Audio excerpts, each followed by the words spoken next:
All right, here we go. Hello, everyone. Welcome back to another installment of the Reyes Reflection Podcast. Every episode is special, but this one is doubled, maybe even tripled, because my next wonderful guest, she's a mother to four beautiful children, a devoted wife, a mental health advocate, aspiring TikTok star, and soon to be author. Now, I'm not saying she's Wonder Woman, but I'm saying I've never seen her and Wonder Woman in the same place and time. So without further ado, please welcome Nancy Caissie to the show. Hi, Nathanael. Thank you for taking time out of your busy day and coming on. Thank you so much for having me, and thank you for that incredible intro that I am not worthy of.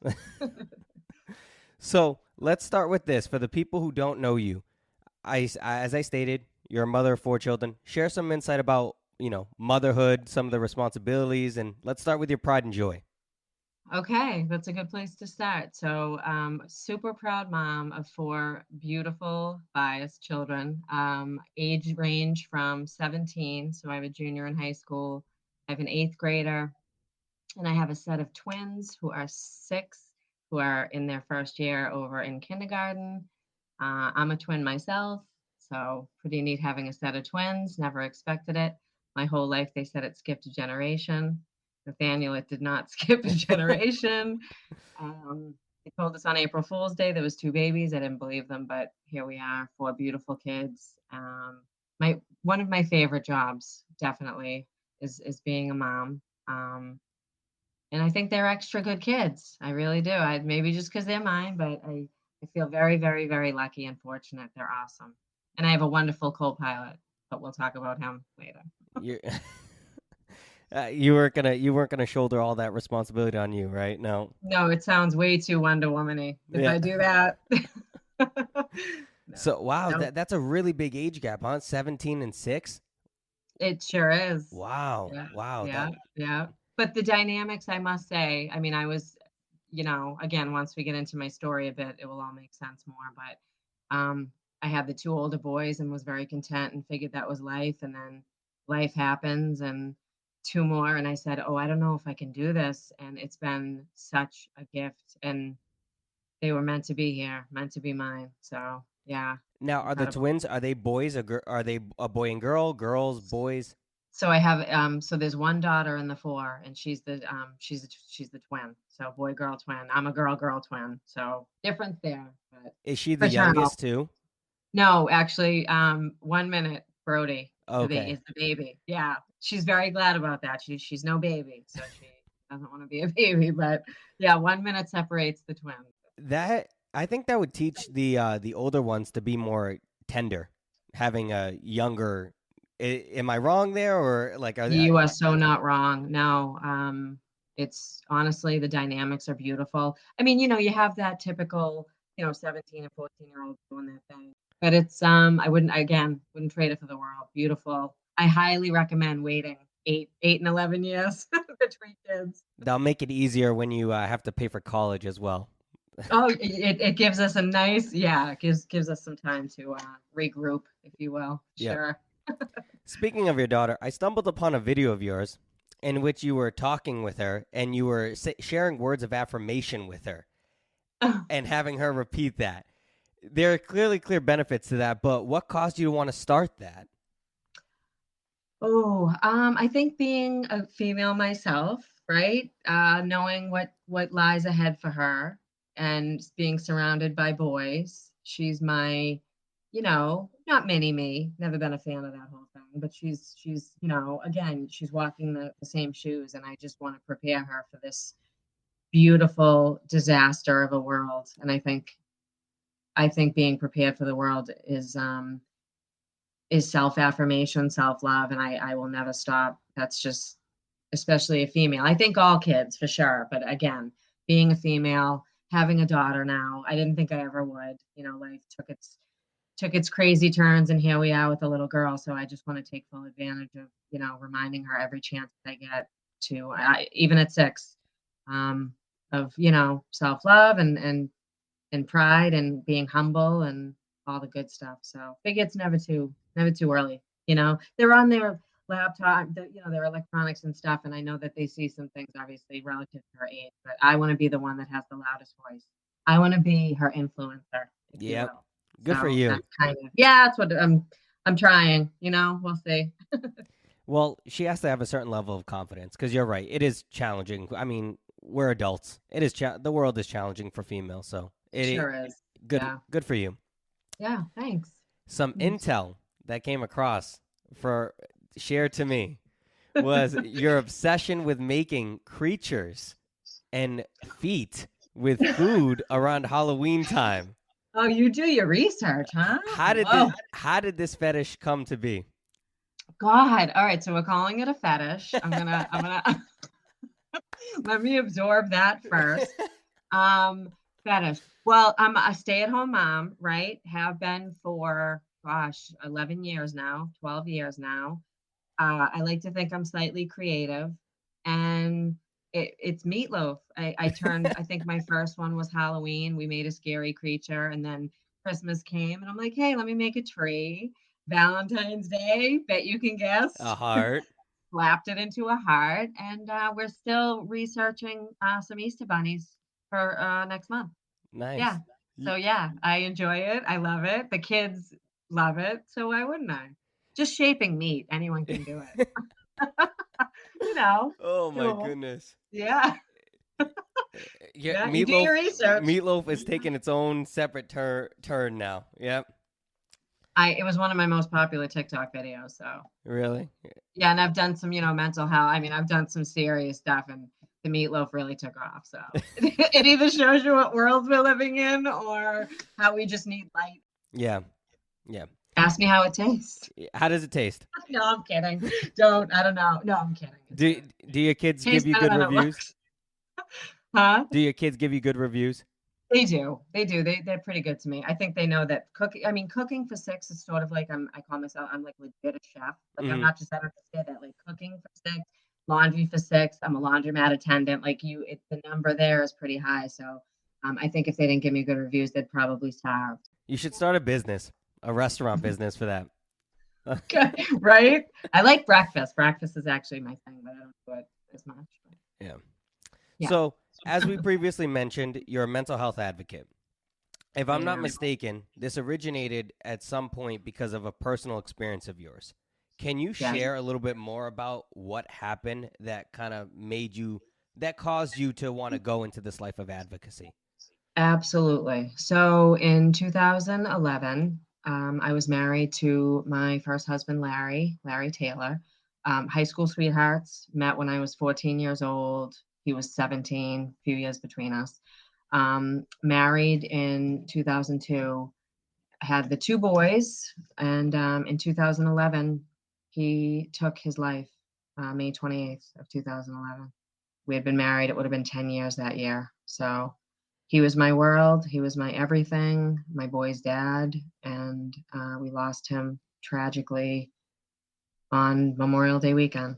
And that's why I sit here an advocate. I didn't want to be, never intended to be, but life, like I said, brings you to places that you never expected to go, and so here I am. But yeah, obviously a long, follow up to where we how we ended up there and how he ended up there, but that's the gist of it. That's why I'm here. So, he was battling. He was. So my he was like my best friend. Again, we met really young in high school, 14 and 17 years old. And we're together the entire time. I lost him when I was 32. He was 36. So many, many years spent. And he struggled with things here and there. He had a really great job. He was our breadwinner throughout most of our time, especially after having the kids and stuff. He drove a catch basin truck, had a CDL license, did really well, lived a lifestyle that you see any one of our friends living. Two kids, a wife who loved him dearly, a family who loved him dearly. But it was really noticeable once we had kids. I noticed that he a little more withdrawn. He'd get laid off in the wintertime. I could see he was sleeping more. And I would chalk it up always, I would, to his being laid off. He loved to work. He wasn't the type that wanted to sit idly by. So I would just chalk it up, he hates the winter. Here we are. Spring would come, he'd spring back, everything was good. But the last couple years of his life, again, most of it's hindsight, Nathaniel, because when you're in it, you have two young kids, both under 4 years old. You're just getting by. But I noticed it the last few years he had been more withdrawn, and I would pry and ask, and um, drugs were it's marijuana, they call it the gateway. I always used to laugh at that, but with him it was marijuana when we first met, and then pills. I personally, it just was never my thing, and but I would notice changes. I was sort of, I don't want to say ignorant, but I didn't know enough about it. Again, this is 10, 15 years ago, and Yeah. pills were kind of just getting popular and all that stuff, and unfortunately, but yeah, I would just notice he would look sunken in a little bit. I figured, again, it was depression and exhaustion, and he wouldn't understand how he felt. That was the biggest problem, because back then, not only did I have no idea, he had no idea why he felt the way he did. Turns out anxiety and depression were what ailed him. And how can you help someone when you don't even know yourself? So, you're inquiring and you're asking, you okay? You feeling okay? This and that. Yeah, yeah, yeah. And then, like I said, the last couple of years, I had noticed a pretty huge change in him. And it was between drugs, him trying to numb his pain, his anxiety, thinking he could fix it himself.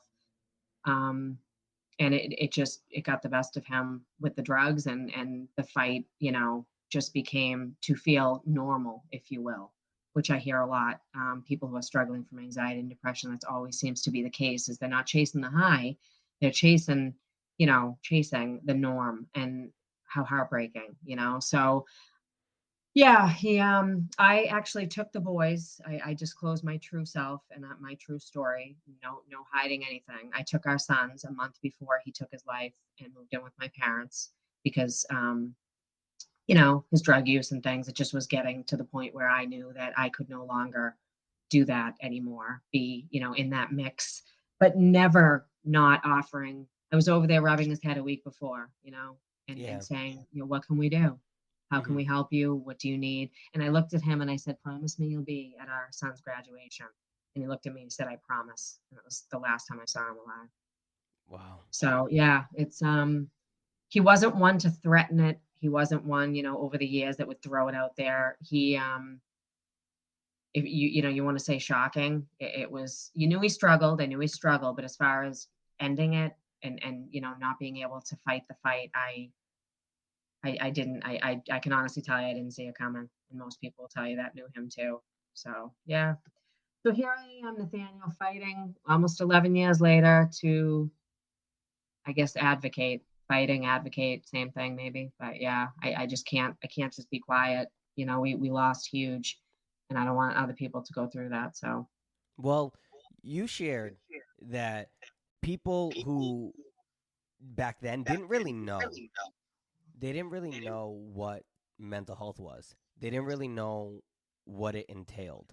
So I'm sure that for him, that was also confusing too. And it was also a point in time in which, as a father, a husband, it was hard for him to express what he was feeling. So I, 100%, 100%. And if I may, because I think men, hear me up, men, hear me out. Obviously, we have this stigma, right? We know that word's going to come up. We're talking mental health, so it's going to come up, stigma. And you have the stigma, especially with men, where they're strong and they're providers, and they can't feel like shit, and they're not allowed to say, I feel funny. Why do I feel that? So, and he also, for a living, took care of his family driving a 2,000-pound truck. So if he starts to say, hey, wait a second, because anxiety, as we know, depression, it hits you physically, yep. right? People who have not struggled through it. And I have been very lucky. I call it lucky. Anxiety, I've certainly had. I've been lower than low, obviously, going through what I have. But depression, I have not battled the way he did. But anxiety and those kinds of things physically affect you. And he's calling me saying, babe, I feel like I'm going to die driving this truck. I had no idea back then that anxiety did that. that depression could do that to you. So he's calling me. I'm going, okay, wait, we have to feed the kids. I don't want him to drive the truck. He doesn't want to, you tell him the boss, that's not going to be good. Right. So there's so many things that, you know, it's not as simple as saying, hey, this is how I feel. Let's fix it. We'd all know that, right? If it was that simple, we would Yeah. be sitting here. But there's got to be an easier path for people to take to open up about what they're feeling. Mm-hmm. Because again, when you can empathize and you can relate, that alone helps people suffering internally alone, right? So, yeah, 10, 11 years ago, it feels like an eternity, Nathaniel, probably because we've missed him and mourned him and have, those first 5 years are just God almighty, a big blur kind of. But I see the difference now. And even when I post about it, like I wish Larry saw a post that said, hey, like I think of him in everything I do. And it's just, yeah, 11 years ago feels like when it comes to mental health and all that, it feels like an eternity because I don't recall it being as open and as talked about as it is now, which is an amazing thing, which is a good Absolutely. thing. So, yeah. Absolutely. And you're right, the stigma behind it, the stigma for individuals, because a lot of the time for men, you said it, it's, what do you mean? You're not okay? What do you mean? You're being too emotional. I'm talking about a person who also has suffered as well. And so a lot of the times, and I've had people in my life who didn't understand. I've had people in my Mhm. life who I've tried to express to them, this is what I'm trying my best to explain. And it's really hard to explain because your mind just can eat you up and it really does break you down. And Oh it's my word. so sad. It is so sad. And, growing up, I understand why, we're not pre-seasoned or, like it's in our face, mental illness. And it's funny because you want to allow people to organically grow and be themselves and all that, right? Right.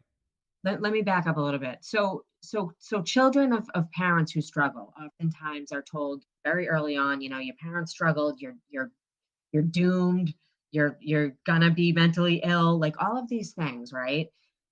I feel like from the get-go we're screwing this up because a kid who's predispositioned to believe that they're doomed worries me, right? Yeah. But a kid who understands what maybe their family, their sister, brother, parents have been through and can look for the signs and understand what's going on internally within themselves. I didn't know what anxiety was until I lost Larry, probably 5 years later. One day I'm sitting there and I'm like, why do I feel like I'm going to pass out? Like, what is this feeling I'm feeling? Why do I feel dizzy? And it, stress does a huge number on you, right? The Not silent not killer. oh, it is such a silent killer, truly. And pain and all of the things that we hold inside thinking that we're braver and stronger and all these things.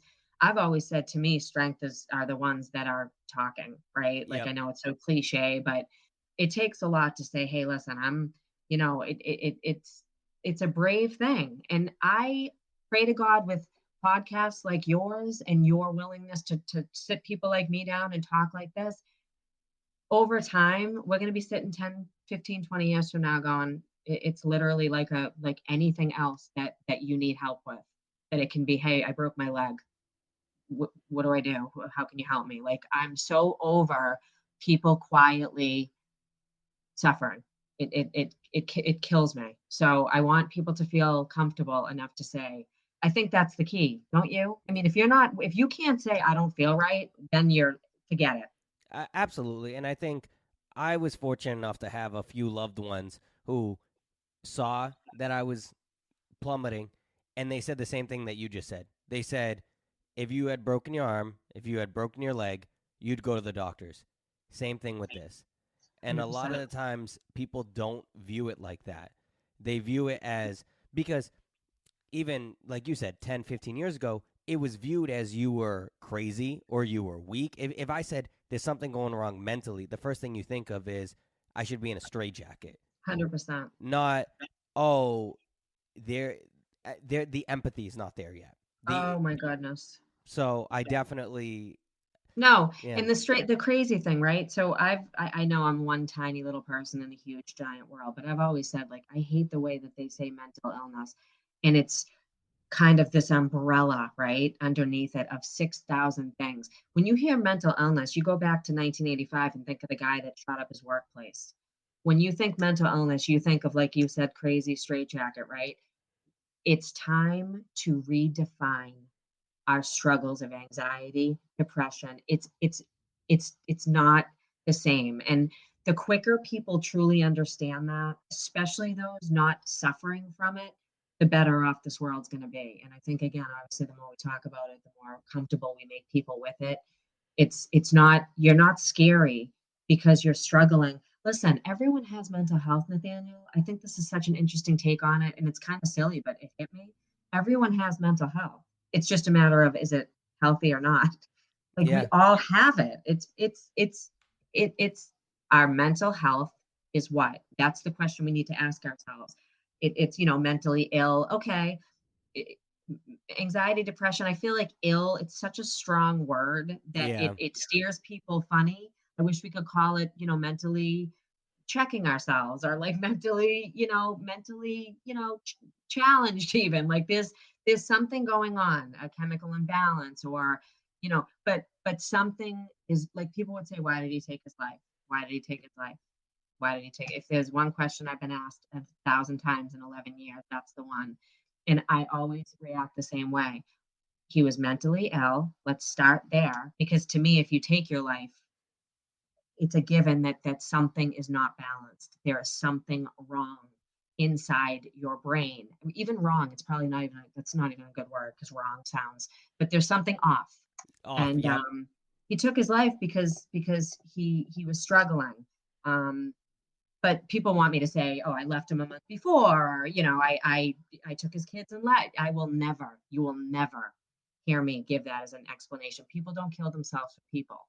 People kill themselves because they're struggling to see their value, and they're struggling to feel their, importance, and struggling to love oneself. All of it. You talked about affirmations earlier with my daughter. You bet your bottom.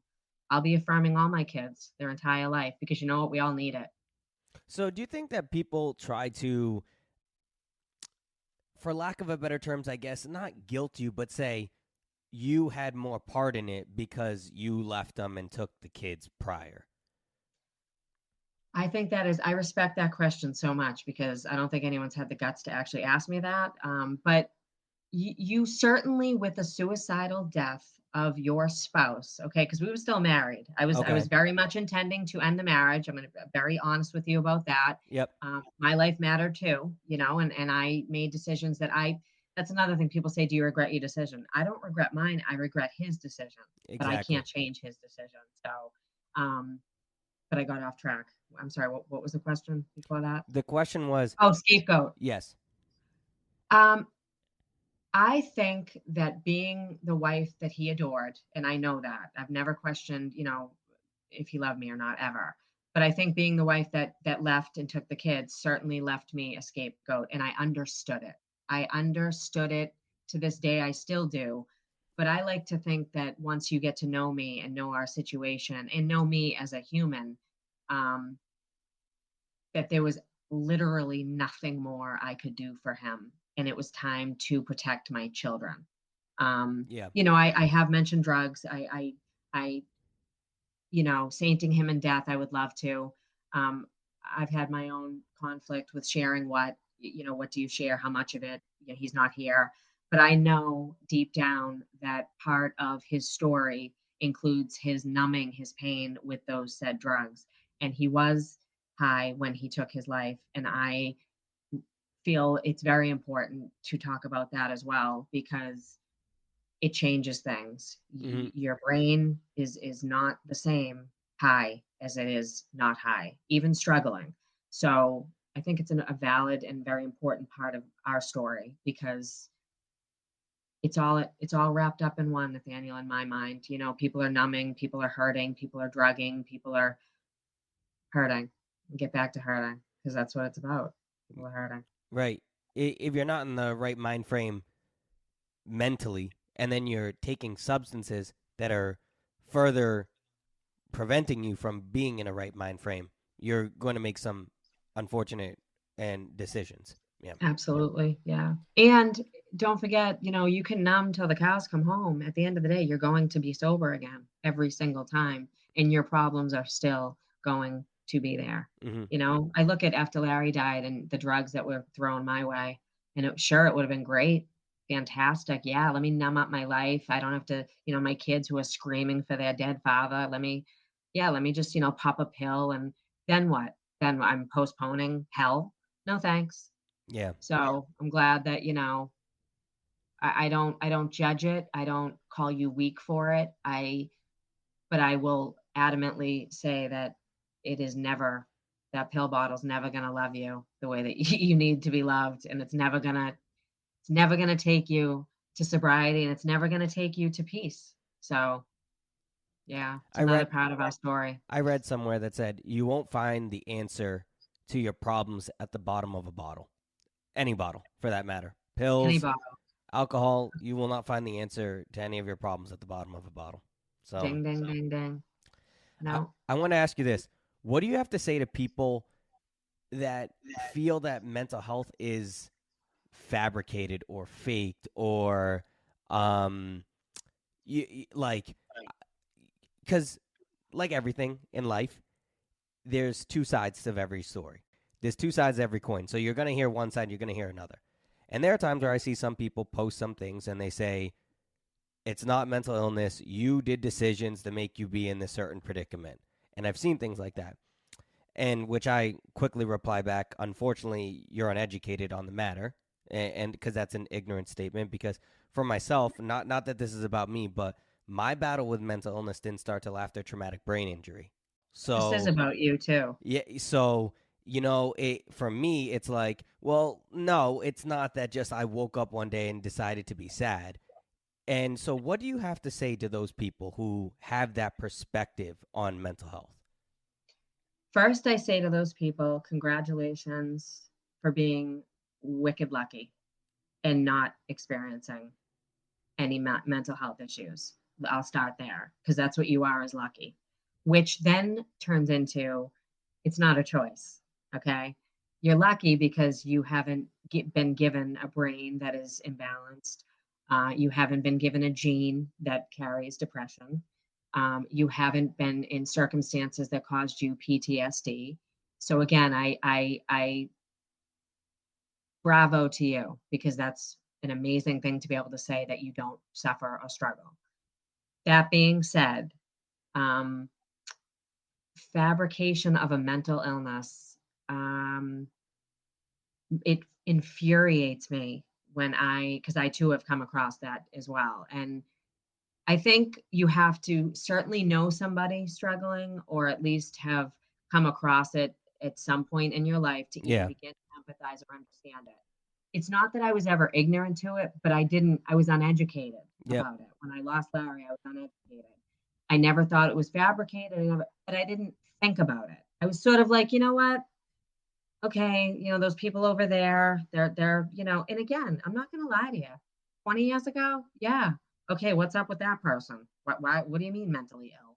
What does that mean? You're ill in the head? What? I thought about it too when I was younger. Yeah. I said, I think I mean, again, unless you've been in it or around it, I don't think I don't think I was ignorant ever. I think that's horrible, but I was uneducated, right? We were uneducated. So you don't fully, take it in, or you just don't care because it doesn't affect you, right? Hmm. That's how life works. Who cares? It doesn't affect me. The second it affects you, though, um, it's a whole different ball game. And I've spent the last 11 years trying to understand why my husband isn't here. And I'm still trying to figure that out. And I will never have like blatant answers. But so what I say to them is, it's the most unfair assessment you could ever make, especially because the person going through it would do anything to feel like they do. It's Bravo. at least if you're gonna not get it, don't judge it. Like, step back and let people, but don't sit there and call it fake, and don't say, because I'll tell you, 11 years ago, of course, after he died, you find every detail out of his last few weeks. And again, I was living at my mom and dad, so I wasn't around him as much. But friends had to tell you that he told me he was bummed out. I told him, she'll be back. You'll be fine. It'll be fine, Larry. It'll be fine. And so he's trying to talk to his buddies, and God bless you guys out there, but like it's not always about like get tough and get over it. It's not. It's just not. And I bet you a lot of men listening to these podcasts and things, they're sitting there saying, that I can relate to that a little bit, but they're too afraid to say it. Yeah. And I just don't want them to be anymore. I don't want Right. them to suffer in silence because it's no way to go. Life is hard enough, when you have a lot of support. Hard enough. One of the hardest things for me was when I had to go into work and tell my boss, I'm not mentally right to work. Right. I need to mentally get help. I'm not, and I'm open about it. I'm not embarrassed. It is what it is. It's who I am. It makes me who I am. And as weak as I may have felt, to this day, I feel the strongest I've ever felt Yeah. because of that decision. So, I was gonna say, like for me, and again, it's not just that, like, I'm so proud of you. Like that is, and I know I'm just some like, but that's what Larry couldn't do. Like you're doing what people who are opting for the other option, which is to not face it. You're standing up and you're doing that. And that it's not easy. It's never going to be easy to no. say, I'm not great, right? And I had a Who lot wants of to friends say and family who supported me during my lows of lows, and how lucky? yes, and I appreciate that, and that's why I'm also empathetic to people who don't have friends and family who are there supporting them through that journey, and that's why I think it's important for people like yourself to be able to say, well, there's outlets that you can seek, even if you don't have that support. There is support somewhere. There is support. And we know that it's the mental health care system. I get asked all the time, Nancy, you talk about helping people, but the system sucks. Listen, I get it. I I have family members who have been in like this isn't just a Larry thing for me, right? We all have people, loved ones we face battles with, right? And the mental health care Yeah. system literally needs the biggest overthrow I've ever seen in my life. But we can't just say, well, that the help isn't there, so we're not going to bother. We imagine that.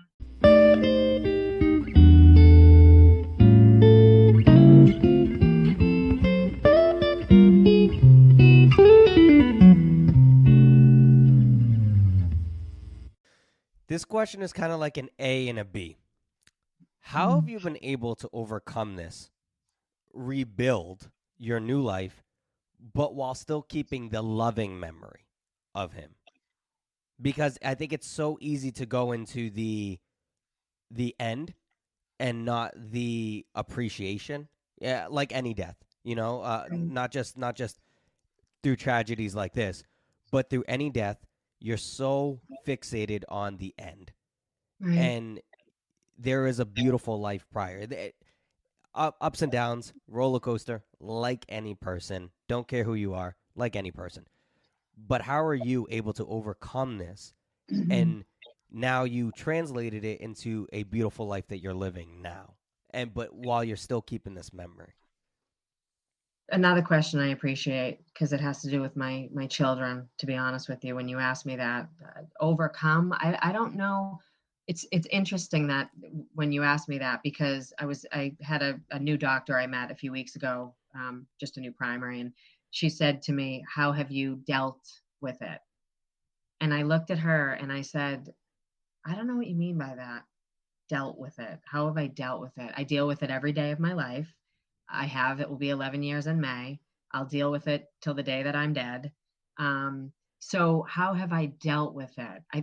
I've it just caught me a little bit. So you Yeah. say overcome, which is another interesting. Have I overcome? I don't, it's funny, these words don't, they're not the words I think of when I sit here in it. I feel so in it. I feel I've got, older boys and younger kids who are slowly going to understand that Larry, was their father and my husband now is it's different. And so I've got, milestones happening. I'm I'm not overcome. I'm not I haven't dealt. I'm dealing and I'm overcoming. And I feel like all my kids in this last September are off to school. So I haven't sat with myself since this happened. Literally. I've been, getting remarried. I've been excuse me, carrying my older boys. I've been having twins. It's been overcome. I would call it children have taken my focus and given me every purpose in the world, right? So that's how I've gotten here. But I think just now, and this is a true story, I swear, 11 years it will be in May, I am just now dealing with the loss of my best friend. I just recently pulled out videos, hundreds of the kids when they were little with Larry, and I'm watching them and I'm feeling I haven't done this 11 years. I've had these, I've never looked at them. I think I got by with anger. I think I needed to be angry to survive and to get my kids where I wanted them to be. Um, Not at him, but at the illness that took him, at the idea that he was so in pain. And suicide also, you this was my best friend of 30 years, basically. Like all I knew. So when somebody dies by suicide, you you wonder, you question everything. Like, who was that was capable of taking his own life? Like, that was my best friend. We had babies together. He promised he would be here. When you build something or paint something, like, and you do it with somebody, you want to share that with them when it's on display. I look for him in everything still, and I always will. And so overcome, no, but I am so proud of the love that I've had in my life. I've since remarried. He is the most incredible human being in my life. Larry was my best friend. This is my soulmate, for sure. So I know why I'm here. I'm a big believer in fate. I don't fight it. I accept it. I've never said why me. It's like, what now? And I guess that's my recipe for success, was knowing that these kids they lost one, they needed me. And I guess now I kind of felt like I could breathe a little bit and sort of like mourn. And not that I haven't, but it takes a lot of time and it takes a lot out of you. You're a mom, but you turn into a lot more. You're a therapist and you're spiritual healer, and you're guiding, religiously trying to, it's a lot. It's a lot. But I honestly wouldn't trade it for the world, if that makes any sense. I want to commend you because you really are a survivor as well. Because I think a lot of times the people who are dealing with it, they don't get as much recognition, unfortunately, which it's understandable. There's, again, a tragedy has occurred. Right, But a lot right. of the times, the ones closest, so you and your kids, you are also survivors, and We are. you're fighters. And I think what helps that is you're now having that legacy, instilling it, but you're now carrying it to your I everyday am. life. And I always have. Let me be clear. I mean, even though as a mom, to pull out a picture of your son's father and know it's gonna rip him apart for 2 days. Is that fun for any? It's horrible. But at the same time, you are the legacy carrier. You Yep. are the only one. You are angry at him. He left them. They're asking, how could he love me? And you're trying to, Dr. Phil, and you're just a normal, regular person who, has zero, so you're just navigating all of this and surviving.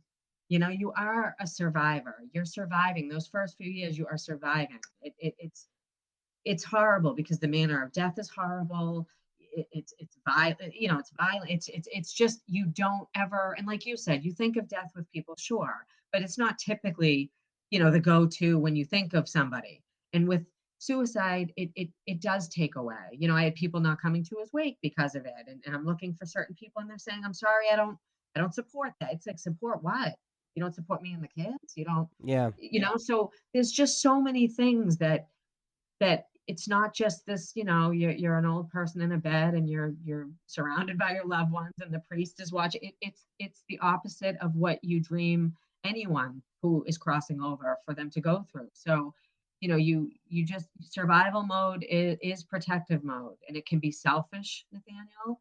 I went through my selfish phases of not wanting to be in the old life I lived, including the people that loved me and looking for me. And I'm going, I can't sit in that. He's not there. It doesn't feel right. I don't want to, and they're like, well, you're our family, so there's just your whole family goes through it. Yeah. I have a twin sister. I have an older sister. I have nephews who were 15 at the time. I mean, can you imagine? Like, it is a family loss. And then his side, and so it's the dynamics of it certainly do change a bit when somebody takes their life. And he's more than that. He's so much more than, and it took me time to say that, not because I didn't know it, but because I didn't have time to go there. Right. Yeah. Well, Yeah. and you said something interesting. You said, I don't support that. I always say that there's a difference between supporting and accepting. And accepting doesn't mean you support something. You know It's what a I great mean? way to Like, look at it. Yeah. if something bad happens, you can accept that, but that doesn't mean you support it. I've lost loved ones. I don't support that I've lost them, but I Right. accept it, and it's Right. that radical acceptance. It's that, how are you going to now carry their legacy, carry their life, because their life was more than that. So 100%. No. And again, we did not by any stretch of the imagination have a perfect relationship. It was a nightmare. We were nobody does. young. Oh my God, we were young. We were tumultuous at times. We were, I'm going to my parents, every now and again with all my bags and, but I'm going right back. We were, I never, Two young I kids in don't, love. yeah, it's still unbelievable, Hmm. to be honest with you. Like, I'm again 11 years in May, and I am still beside myself that I am sitting here talking about suicide. It's I don't think it ever absorbs fully when it's something so shocking. I want to share this real quick. So this is the first time I've heard your story in depth.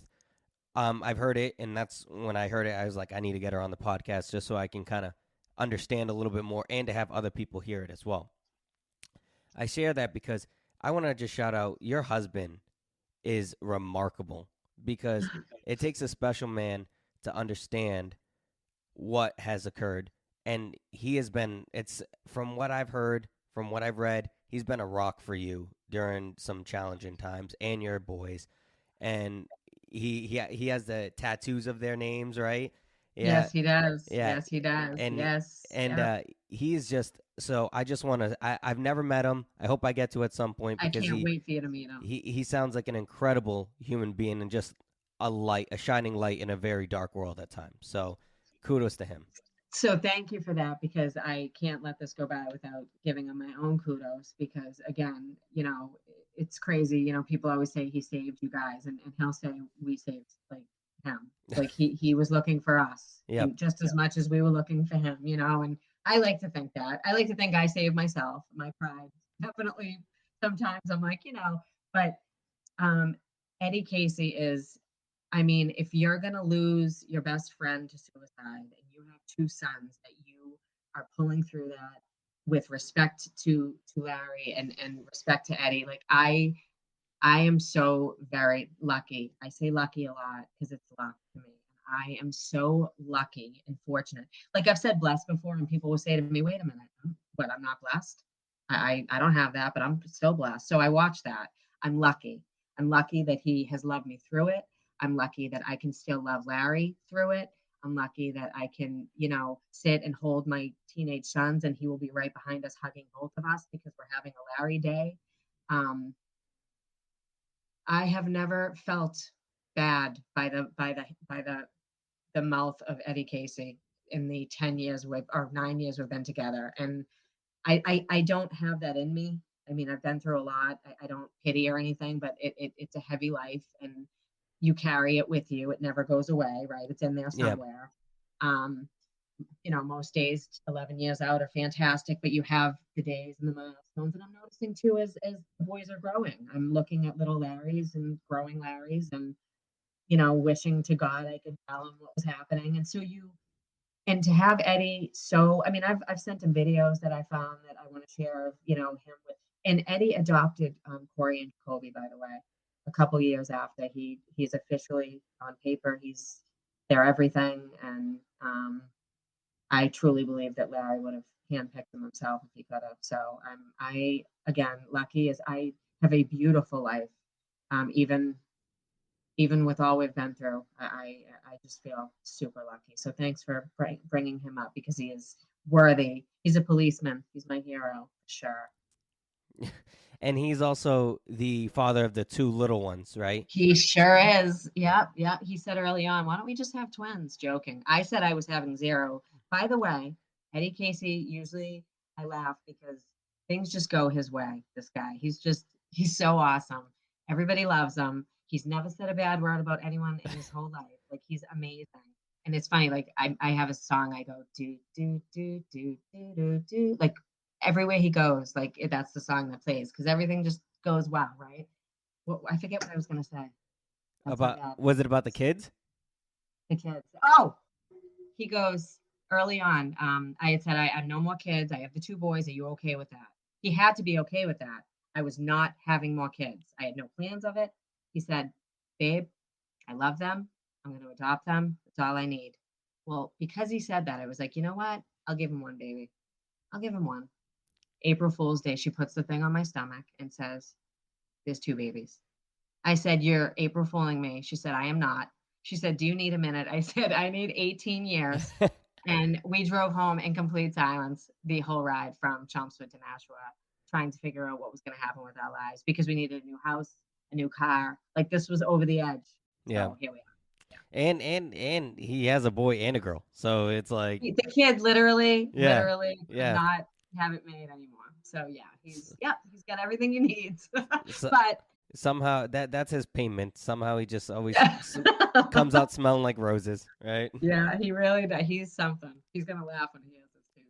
He's just the best. But yeah, he's yes, he breathed new life. And again, I don't saint Larry and I's relationship in his death. I don't think that's how life works. And it wasn't the greatest relationship. It was hard. You know, I again, my best friend, we were young. I love him. I always will.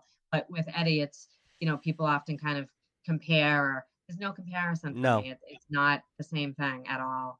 Larry was that season reason lifetime. I'm a big fan of, and Larry was my season and my reason, and Eddie's my lifetime. So I'm good with that. Yeah. You really Yeah. shouldn't compare any situation, but No, no, it's apples and not a oranges, kind of. yeah, that's Even neither even here nor there. marriages, Yeah. even marriages. Believe it or not, it's not. It's not just. It's every single. It's they're snowflakes, baby. Yep. Totally different. So all of this has caused you to want to write a book about your story. Speaking for myself, I don't know if I would have the strength that you have to revisit or be reminded of such situations. So, what did you feel was important to want to write a book about it and share with others? So I actually published a book in 2006 about being pregnant with Corey. Real quick, little tongue-in-cheek, little kind of Okay. my first rodeo. And what's that? What's that Um, book? What's that book called? I didn't know that. so yeah, so it's called Tickled Pink About My Baby Blues, and it was Okay. about loving becoming a mom but hating being pregnant, and that the two could coincide. So Yep. this was like a real quick read. It's no longer available. I'm going to say that now. I had a 7-year contract. People keep asking me where to get it. I'm devastated. I can't tell you like an audiobook, but it's just not available right now. Working on it. But so writing has always been huge for me. Since I was a little girl, the whole typical since I could hold a pencil, I've been writing poems and writing. People say you're a writer. I say, well, I have a lot to say and no one to listen to me. So yes, I'm a writer. But so this happened obviously, and I have a pretty awesome base on Facebook who are so good to me with my writings, and they make me feel good about what I write. And I just said to myself, people would ask, "Are you going to write a book?" So I just eventually was like, you know what? I have a lot to say. Again, nobody to listen. I'm kidding, but I'm writing this one, Nathaniel, almost as a gift to my sons, but something that I think will help people. And it's the book I wished I found because after Larry, every book was absolute devastation. Yeah. Every book was doomsday and oh my God, your kids are doomed. Like, no, no. I'm gonna tell you, and there's also a fine line. If I can just real quick touch on this, you're trying to help people. And you have people who are struggling come to you, right? And they say, Nancy, I'm struggling. Thanks for what you wrote. It lifted me up. And then you have other people saying, I feel kind of at the end of my rope, right? How did you do so well after Larry? And I have to ask myself, like, are they asking me that because they want me to give them permission to go? Like, are they looking for me to tell them, yes, my life is great. Look, I love Eddie. Look, I had twins. Look how great my life is. I'm afraid that by being happy and being somebody who feels lucky and having a beautiful life will be confusing to somebody struggling who's saying, wait, my family will be fine. Does that make sense? Yeah, no, it does. It does. So I'm afraid. I was more afraid early on, but now I'm not. So I guess to answer your question, I want to give the whole story. I want people not just to say, "Oh, look at her.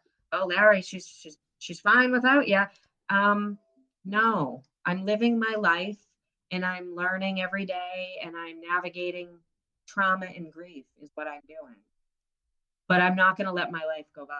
Like I'm not going to do that. That's It's not unfair my, criticism. yeah, yeah, yeah. If people's perspective is you're not able to, again, it's not moving on because you still carry that weight with you, but you're not able to have a different life, a changed life, and that's kind of an unfair compare or a unfair criticism that people. But these are all part of what you when you talk about things like this, you get people feeling comfortable enough to come to you. And Yeah. while it's an honor to me, it really is. It's also a responsibility that I have felt.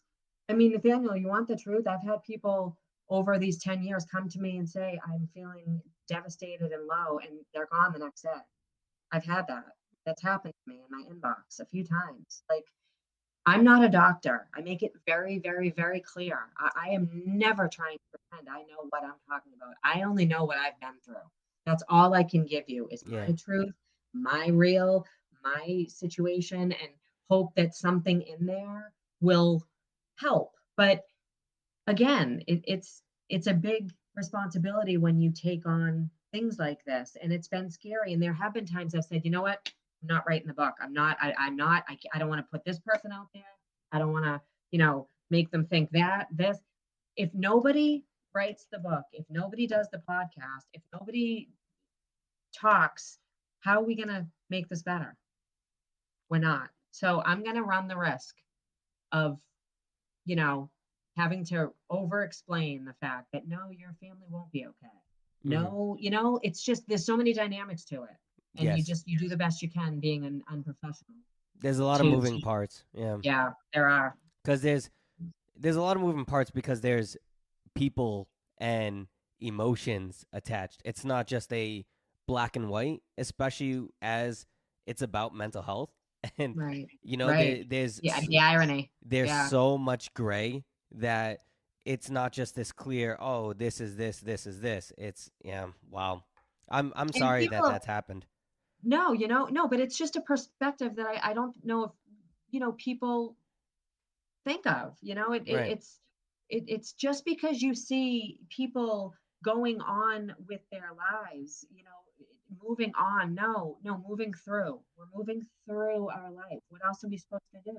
We're taking the memories that we want with us and we're trying to push out the PTSD moments that we have and like we're evolving just like anybody else with our own trauma. Everybody has their dose of trauma. Everybody has their pain, their losses, their I don't even say mine's, a lot of times people compare this to that. No, it's your loss is yours, mine is mine. Even suicide, you can't compare. I mean, it's everybody's different. But for me,